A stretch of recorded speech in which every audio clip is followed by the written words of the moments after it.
जुमे के दिन सूरह कहफ की तिलावत के जो करिश्मात हैं आपको बताऊंगा। ये करिश्मात जानने के बाद आप इस अमल को हर जुमे के दिन जरूर करेंगे। सूरत को इस तरीके पर तिलावत करना है। इस तरीके पर तिलावत करने की बरकत से आपकी हर तरह की आफात से, बलाओं से हिफाजत होगी। हासिदों की हसद से आप महफूज रहेंगे। कोई आपको नुकसान पहुंचाना भी चाहे तो नहीं पहुंचा सकेगा।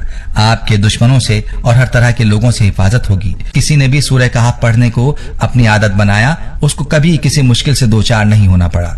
कैसी भी मुश्किल हो, सूरह कहफ एक बार पढ़ने से मुश्किल आसान हो जाती है। आपने हर जुमे को ये सूरत इस तरीके पर तिलावत करनी है कि जब आप इस सूरत की आयत नंबर 10 पर पहुंचें तो आपने इस आयत को 21 मरतबा दोहराना है और फिर सूरत को मुकम्मल कर लेना है।